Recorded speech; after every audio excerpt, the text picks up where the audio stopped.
कि हमको मक्तल से बहरहाल गुजरना होगा। बच गए हम तो किसी और को मरना होगा। हमको मक्तल से बहरहाल गुजरना होगा। बच गए हम तो किसी और को मरना होगा। अगली नस्लों को तबाही से बचाने के लिए जो भी करना है इसी नस्ल को करना होगा। और आपकी बड़ी तादाद इस बात का ऐलान कर रही है कि ये मजमा यूं ही नहीं आया यहाँ पर। ये तमाम के तमाम लोग निहाली सोच रखने वाले हैं और निहाल साहिब के नक्श कदम पर सियासत में यही वजह है कि यहाँ पर ये इतना बड़ा हुजूम आज मौजूद है जो इस बात की गम्माजी कर रहा है कि हमको मक्तल से बहरहाल गुजरना होगा।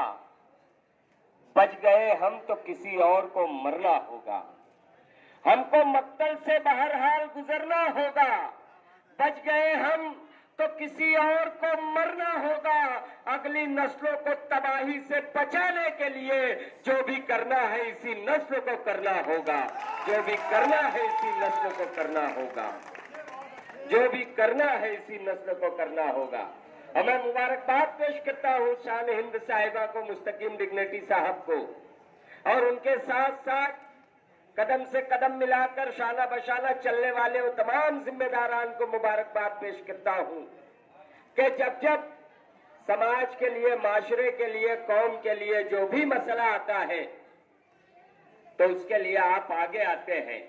और मुझे बार बार मैं कह रहा हूँ, मुझे खुशी हो रही है जब मैं देखता हूँ कि हम बड़ी तादाद में अगर कहीं हमारे लिए, अगर जब हम परेशानी में हो, तकालीफ में हो, मुसीबत में हो, और हम अपनी परेशानी को अगर समझ करके अगर हम किसी एहतजाज का हिस्सा बन रहे हैं, हम किसी मोर्चे का हिस्सा बन रहे हैं, हम किसी आंदोलन का हिस्सा बन रहे हैं, तो मैं जिम्मेदारी से बोल रहा हूं कि मुझे इस बात कहने में कहीं से कोई परेशानी नहीं होती कि अल्हम्दुलिल्लाह हम सियासी तौर पर बेदार हैं।